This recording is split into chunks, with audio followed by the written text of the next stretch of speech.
राम राम मंडळी, कलम 302 या आपल्या मराठी चॅनलमध्ये आपलं स्वागत आहे।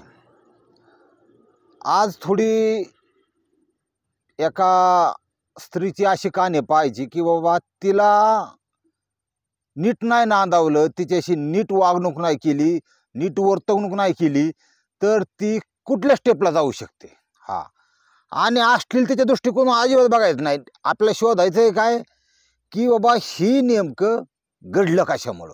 हा, त्याच्यातून तुम्हाला ती फॅक्ट लक्षात आली ना, तुमच्याकडून त्या चुका होणार नाहीत एवढी अपेक्षा माझी तुमच्याकडून आहे।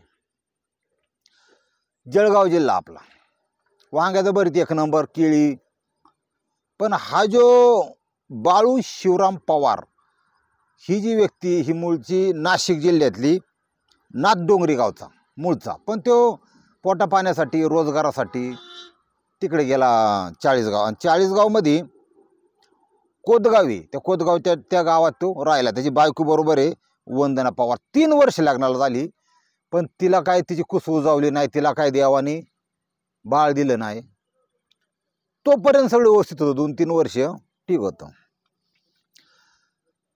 माणसाचं शिक्षण कमी असलं ना, तुम्हाला सांगतो की त्याला एखादा दुसरा समाजातला एखादा माणूस, आता सगळी ना काय काय नाठाळ असतात, सगळी काय सारखीच हाताची पाची बोट, कोणी काय बोललं की त्याच्या डोक्यात त्याची पिनोक बसती, तिला चुकीचं आहे, समाजाचं कसं जगून देत नाही। हा, हसू नका, परवा दिवशी मला एक फोन आला, तो समोरचा व्यक्ती म्हणला एक लय अवघड प्रश्न होता, विचारायचा होता, आमकं तमकं। म्हणलो विचार, तुला काय म्हणत विचारतो, आता ज्यांचे फोन त्यांना माहिती आपण किती बी अवघड प्रश्नाला उत्तर देऊ शकतो, किंवा आपण त्याला कमीत कमी काय नाही जमलं आपल्याला तो खोता होईन एवढा सल्ला तर देऊ शकतो, पण तुझं मन मोकळं कर बुवा। म्हणला पत्नी गरोदर आहे, आता 6 महिने संपल्यात, 7वा चालू होईन, मग मी नांगरट कवर करू, 8व्यापर्यंत करू का 9व्यापर्यंत करू का पार आता वल्या बाळात नेला तो लावितो का काय, कुणाला माहिती। लय अवघड प्रश्न काहींचं। म्हणलं थांब की जरा, निहार घे की, शांतता घे, दे विषय सोडून। म्हणलं 2-3 महिने काय 4 महिने काय फरक पडणार आहे का, म्हणलं नाही का।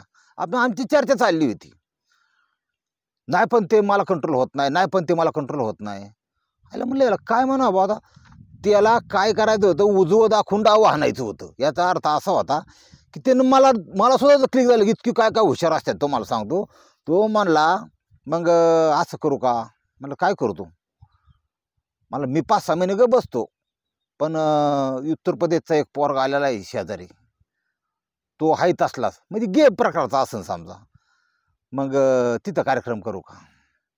आता ह्यो काय प्रश्न मला विचारासारखा आहे, तुम्ही बघा आता ही काय कोण काय विचारून ह्या जगात सांगता येत नाही। तसं हा जो बाळू शिवराम, म्हणजे मला काय म्हणायचं होतं, मी तुम्हाला का सांगितलं एक फोन की तो गेच होता, ध्यानात ठेवा, ते बायको ते गरोदर हे नाटक होतं, तो गेच होता। हा, मग आता काय मला नेतो का म्हातारपणी, आता काय लोकांचं लय अवघड आहे। ती कसं आहे, आम्हाला ती लहानपणी गोष्ट होती बघा, गाडा घेऊन बापल्या चालले असत, कुणीच कोणाला काय समाज यायचा, एक म्हणायचा गाडावा बसा, मग गाडाव त्याच्या शेवट गाडाव लाथा मारायला, गाडाव पळून गेलं, लय अवघड आहे, कसंच नांदून देत नाही। जी पळणारी आहे तिला म्हणतात नांद तू, हा, आणि जी नांदणारी आहे तिला म्हणतात जा पळून, काय याच्या पैसे बघ दुसरा। समाजाचं लय अवघड आहे, चांगली वाईट सगळी लोक समाजात आहेत। आपले जो कॉम्प्युटर आहे डोक्यातला ते शार्प ठेवा, चांगलं चांगलं घ्या, वाईट सोडून द्या, दिल्या घरी सुखी राहा, त्यांना म्हणायचं जाऊ दे गाडी। आता हा जो बाळू शिवराम पवार आणि त्याची बायको वंदना पवार, ही दोघं 2-3 वर्ष तिथं राहिली त्या कोतवाल कोदगाव या गावी, जिल्हा जळगाव आणि चाळीसगाव तालुका असेल। आता ह्यांचा विषय असा होता की 3 वर्षापर्यंत त्यांना लेकरं बाळ काय झालं नाही, तर तो जो बाळू आहे त्या बाळूला तो जिथं काम करत होता सेंटरिंगचं, म्हणजे इमारत बांधण्यात पैसे चांगले मिळतात त्याच्यात, तुम्हाला सांगतो, गवंडी काम म्हणा, विटरसने म्हणा, प्लॅस्टर म्हणा, त्यात पैसे मिळतात। तर त्याला 1000-1500 रुपये कसा बी हाणायचा तो, त्याला त्याचे बाकीचे जोडीदार असतात, 4 असतात, त्यांना कार्यक्रम होता एक जणाचा, आणि त्या कार्यक्रमाला याला बोलू नका म्हणले, तो मालक मानला कार्यक्रम त्याचा होता, बाळूला बोलवू नका। पण ह्याला काही ते क्लिक झालं नाही, ह्याला मला काय निमंत्रण नाही, आणि मग संध्याकाळी थोडी थोडी पियाला बसले, त्याला थोडी सवय लागली होती. संध्याकाळी थोडी लय अंग दुखतंय म्हणलं की थोडं टाकतात ती पियाला लागले म्हणलं ते दुखतंय अंग म्हणलं थोडी पिले, आणि त्याच्यात एक जण पिल्याच्या नंतर सत्य बोलून गेला, अरे मालकानेच सांगितलंय त्याला बोलू नका म्हणून. व्हायला मला मी तर मेन मिस्त्रीला का मी 3-3, 4-4 ब्रास रोजचं काम हानितोय प्लॅस्टर, आणि मला काय म्हणलं बरं काय म्हणलं त्याला काय कळानाच. नाही म्हणलं आयला काहीतरी विषय माझं गेला. दुसऱ्या दिवशी मालकाकडे म्हणला मला तुम्ही म्हणले कारखान्याला येऊ नका. नाही म्हणले तो विषय वेगळा असतो. मालकाने आता मालक कुणाला, मालकाचा मालक जगात कुणी नसतो, तो काय कुणाला भेट नाही. तू त्याला सांगितलं हे बघ तुझं काम केलं, तुझा रुपया ठेवला का नाही, जे माझ्याकडे आले ते देणारचे का नाही, हा विषय वेगळा आहे, हा माझा घरचा कार्यक्रम आहे, आणि त्या ठिकाणी तू काय येऊ नको. तर माझी बायको म्हणली काय येऊ नको, आणि त्याचं कारण मी तिला म्हणलं काय येऊ नको बाबा, त्याला कार्यक्रम बोलू नका, तो निपुत्र आहे, त्याला पुत्र नाही. ह्या अंधरसा दारुडी अजून बरंच चालू आहे. त्या गोष्टीचं फील ह्या बाळूला झालं. अरे ती गप्पच बसला, कुठला प्रश्न नाही काय नाही म्हणला आज अर्धीने काय म्हणणार 90 काय नाही, 90च्या 3 करतो, मला 1.5 शिवाय माझं बागू शकत नाही. खांब्यातला डोक्यात पण म्हणलं नको, परत पियाला जिवंत नाही राहायचो, मग 90च घेतो, 1च घेतो किंवा 1.5 घेतो. मारणाचं पिलं, घरी गेलं. आता एवढी अक्कल पाहिजे की बायको आहे आपली, तेवढी आईबाप प्रपंच सगळा तिचा, आईबापाचं सगळं सोडून माझ्याकडे नांदायला आली. हिच्याशी कसं बोललं पाहिजे, किती बोललं पाहिजे. तिला शिवाय द्यायला सुरुवात केली पेल्याच्या नादात. वांजोटी माझ्या गळ्यात पडली, तुला पोर व्हाय ना, लोक मला नावं ठेवायला लागली, असं झालं तसं झालं. माणूस स्वतः कधी घेत नाही, दुसऱ्याला वाईट म्हणणार. आणि पोर होणं न होणं आता ही एक सायन्स बी त्याच्या पाठीमागं, त्यांचं कर्म ते. बायको तर वैतागली. आता कसं आहे, बायकोचं ऐकून घेतलं तिने, आता हायच म्हणलं, पण ती मनात कोडायची. कोण ही जी वंदना आहे, वंदना पवार मनात कोडायची. ह्या गोष्टीचं वाढत जाऊन तो रोज मारणारी दारू प्यायला लागला. त्या बायकोला घरी येऊन हानमस काढीत, दे ढकलून, अन्नावरचं ताटावून दे ताट फेकून, असलं प्रकार त्याचं 1-1.5 महिना चालू झालं. आणि हातानेच आपल्या दाफा त्याच्या पाठणीत हाणायचा. आता हे सगळं एक जण पाहत होता त्यांचा, आणि दुसरा तिसरा कोण होता, त्याचा सक्का चुलत भाऊ होता. त्याचं नाव आहे गजानन पवार. हा चुलत दीर आहे ह्या वंदनाचा, आणि त्याचं बी कुटुंब आहे, तो साईडला आहे. पण हा म्हणजे एकदम यंग आहे, 2 वर्षांनी काय ना यांच्यापेक्षा. ह्यांचे वय साधारण असतं भाऊ 20 वर्षाची ते असन, आणि 23चा तो असन. तो जरा 18-19चा होता. ते पाहत होता. मग तो यायचा मध्ये सोडा, काय नाही तर कमीत कमी सोडवायचं. तरी तिला थोडं समाधान वाटायचं की बाबा ह्या दिरामुळं तरी 2 दणकं माझं चुकत्यात. शे दारू डावलं जे असलेले खतरनाक असतात तुम्हाला सांग. ह्यांचा विषय असा आहे की हा जो बाळू शिवराम पवार आहे, ह्याच्यात काय बदल व्हायना, हानमार चालू झाली. ती बाई इतकी त्रासली, ती वंदना, इतकं डोक्यावरून पाणी गेलं तिच्या. तुम्हाला माहिती आहे का, माकडीच्या डोक्यात नाकात पाणी शिरल्यावर पिल्लू जयंतीने वर जे धरलं होतं, पिल्लू खाली पाण्यात ठेवून त्याच्या उभी राहिली होती. शेवट नाकात पाणी शिरल्यावर असा बी विषय असतो. शेवट त्या बाईने असा निर्णय घेतला की काही होऊ दे, याला खापवायचाच, ह्याला सोडायचं नाही. पण माझं म्हणणं असं की त्याने त्याचा प्रपंचाला सोडून द्यायला पाहिजे होता, घटस्फोट घ्यायला पाहिजे होता, त्याला मारायला नव्हतं पाहिजे, असं माझं म्हणणं आहे. ती म्हणली याला खापवायचाच. पण कसं आहे, शिक्षण कमी असलं की भाषण फसतं, तुम्हाला सांगतो. तिचं बी भाषण फसलं आणि विचार बी फसतात. कारण पुढं काय होईल याचं चित्र एका सुशिक्षित माणसाबरोबर समोर उभं राहतं.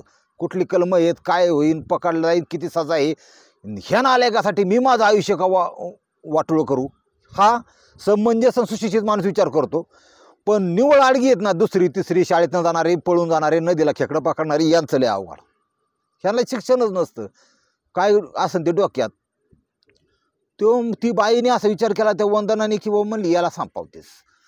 तिने काय केलं, अत्यंत कुशलपणे ते दिराला कोपच्यात घेतला. कोपच्याचा अर्थ तुम्हाला कळतो. दिराला म्हणली याच्यापासून मर्द्यापासून काय मला सुख नाही, काय नाही, याचा झाला पोपट, आता याचा विषय संपलेला आहे. आता आणलं पोरं बाळं नाही, काय नाही, तू काही कर बा. म्हणजे बाईची शरीर सुख मागण्याची पद्धत सुद्धा ते वेगळी होती. ती काय म्हणली, जीवाला आधार म्हातारपणी कमीत कमी तुकडा व्हायना घालीन, मला एक मुलगा देतो. ते दिराला म्हणली, आणि त्याचं नाव आहे गजानन पवार. आता ती 17-18चा असेल साधारण. ती तुम्हाला माहिती कार्यक्रम कसा असतो, प्युअर OTT मधलं. म्हणला एका पायावर तयारी बी. त्याला काय बाबा म्हणले, देवाची करणी नारळात पाणी, आपल्याला काय नाही बाबा, आपल्याला काय, आपण काय म्हणलो नाही बघा, आपली छेड नाही, काय नाही, काय नाही. तुम्हाला असं असतं, काही जणांचं तत्वच असतं, आईला आई बाईला बाई, चालून आली तर सोडायची नाही, त्याच्यातलं ते होतं. त्यांनी म्हणलं आता चालून आले म्हणलं आपण काय का, कुठं केस नाही बांधगड नाही, काय नाही, काय नाही, झाला खटक्या चालू. यांचं जे घाट चालू झालं आणि ती पिऊन येऊन झोपलं ना, ते काय उठत नाही, ती कधी कधी ती मुत्यात दोथरात बी, ती विषय संपला. आणि शेंचा मग रंगारंग कार्यक्रम चालू झाला, होऊन द्या. ही हिच्या नादात, मार वाचवण्याच्या नादात मग हट्टपणच राहायचा. कुत्रं कसं एखादं आता लय भूक लागली असल्यावर ते बाकरीचा तुकडा चावीत बसत नाही, डायरेक्ट गिळून टाकीचा, तसा प्रकार झाला याचा.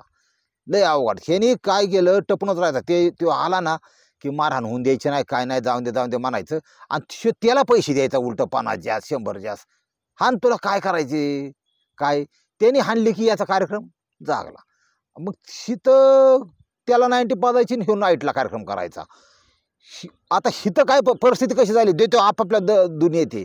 त्या नवऱ्याला त्या दारूचं टेन्शन, किती पिऊन काय पिऊ. गजाननला आज संध्याकाळच्या झटक्याचं टेन्शन. आणि ती वंदना आहे, तिला सगळी वाटं लावून मारीन का नाही, मार वाचवायचा असं याचं टेन्शन. ह्या सगळ्यामध्ये एक गोष्ट झाली, त्यालाही कळली नाही, तुम्हालाही कळली नाही, मलाही कळली नाही. ते म्हणजे इथं अनैतिक संबंधाला सुरुवात झाली. अनैतिक संबंध स्थापन झाल्यात. आणि अनैतिक संबंधाचा शेवट हा कुणाच्या तरी खुनात होतो, ही मी लय जीव तोडून सांगतोय तुम्हाला. आणि लय लोक माझ्या आलेल्या फोनवरून कळते, लय लेडीजनी कबूल केलं की मी विषय सोडून देणार आहे आणि सगळं सांगणार आहे. आणि थोडा विचार, माणसं आहेत, विचार केला पाहिजे ना. तुमच्यासाठी सांगतोय ह्या आपल्या चॅनलच्या माध्यमातून. आता इथं आता कोणतरी उचलणार, चलो मच्छिंदर गोरो काय, जाऊन द्या गाडी, कुणाची जाती बघा. आता विषय असा आहे की तिने ठरवलं होतं, त्या गजाननला म्हणली दिराला, म्हणली नवऱ्याचा कायमचा काटा काढून, तुझी बायको बी दिसायला काळीची, त्याला काय लय चांगले का, मी कशी आहे आणि आपली सर्व्हिस कशी आहे. सर्व्हिसवरला ध्यान ठेवा बरं का, आपलं चॅनल बघत असेल ध्यानात ठेवा. सर्व्हिस हा विषय जाणून घ्या. बऱ्याच जणांच्या बायका पळून चालल्या, ध्यानात ठेवा. कशामुळे चालल्यात काय, नुसता प्रपंच म्हणजे स्त्रीला शारीरिक आणि मानसिकदृष्ट्या जो सुखी ठेवीन त्याचाच प्रपंचाकडे लागणार आहे. असा अवघड काळ बदलला, विषय संपला. ती गेलं पहिलं. आमच्या आजा पंजाच्या काळात म्हणतात नवरा बायको बोलत नव्हती 2 पोरं होस्तवर. बघा आता तो काळ कसा होता. आणि आता लग्न तर लांबच राहिलं, पण पोरगी नुसती कॉलेजला टाकली तर लिव्ह इन मध्ये राहते, कवर बिलड. बेकार झाले भाऊ हे. कसं आहे, आपल्याला पांढरागाने आपलं डोळं मिटलं म्हणजे बरं होईन. आता म्हणजे तसं नको व्हायला, कारण तुम्हाला सांगाय माणूस नाही परत. आता हिथं असा विषय झाला की म्हणला कसा काढायचा काय, म्हणली काटा असा काढायचा, काय करायची ती माझी इतके मारलेलं आहे ना, माझी पाठण पार त्यांनी काळी निळी करून टाकलेली आहे, वन उठलेलं आहे तिच्यावर. ह्याला मीच मारणार, फक्त तुम्हाला स्पॉटला आणून दे. मग त्या ठिकाणी फुलंब्री म्हणून एक गाव आहे बघा, त्या रोडला फुलंब्री म्हणून फेमस गाव आहे, अगदी तालुक्याचं ठिकाण असेल मला वाटतं. आणि छत्रपती संभाजीनगर किंवा जळगावमध्ये आपली प्रेक्षक सांगतात फुलंब्री कुठे येतं ते. त्या रोडला त्याला, मग तिथून एक त्यांच्या गावापासून 10-15 म्हणजे त्या रोडला त्याला ह्यांनी दारू पाजली गजानननी, आणि त्याला तिथं रात्रीचा आणला. बळच उतरायचं, एक चप्पल पाय निष्ठून जायची, हा घ्यायचा, परत पिशवीत टाकायचा. का चप्पल घालून चालण्यासारखं नव्हतं. लय वेळा केला, लय अवघड होतं माणसाचं. पार लोळा करून टाकला त्याला. आणि माणूस सुधरत नाही, काय नाही. आणि रस्त्याची संध्याकाळी 8:30च्या आसपास ही जी वंदना आहे ही ऑलरेडीच तिथं आणून त्यांनी ठेवली होती. आणि ह्याला घेऊन चर असतो रस्त्याकडे, चर. आणि तुम्ही कॅनॉल असल्यावर ते कॉन्क्रीटचं बांधलेलं असतं बघा, त्याच्या नळ्या असतात मोठ्या, त्या नळीपाशी त्याला नेला. आता कोण एवढ्या अडचणीत बघा जाते मारत, अंधार बुडू. आणि त्या वंदनाने नव्या कोऱ्या ब्लेड पानने त्याच्या नरड्या अशा सपा चिरा मारल्या, फार भयानक.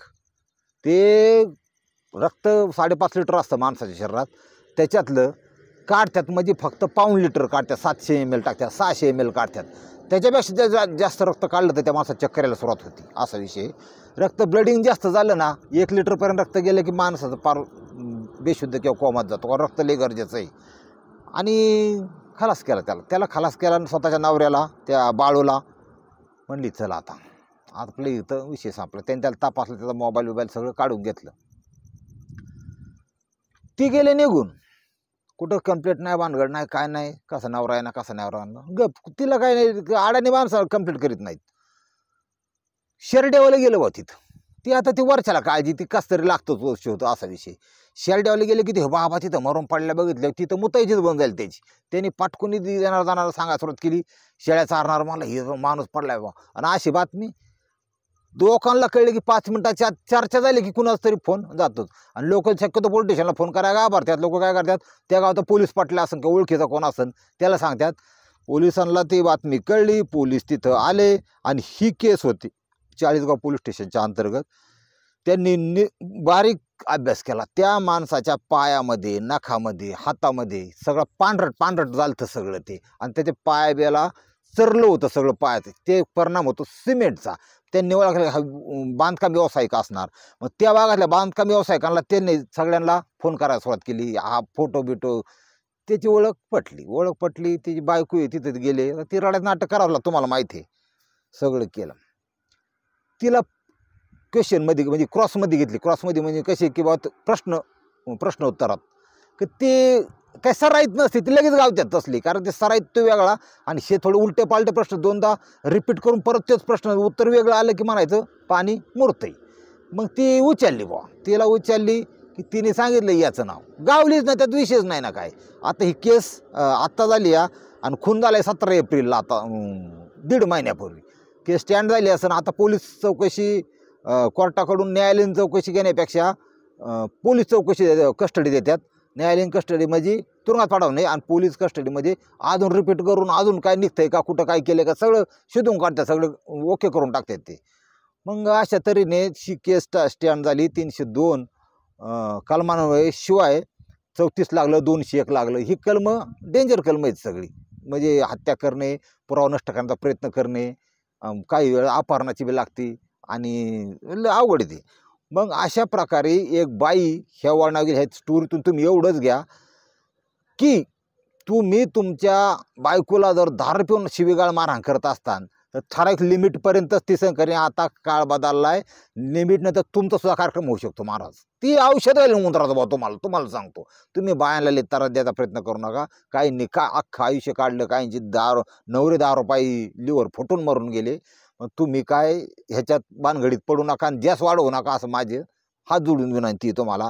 दुसरी गोष्ट, ह्याची जर बरा वाटला असेल ना तर 1 लाईक करायला काहीच अडकत नाही. रामकृष्ण हरी माऊली.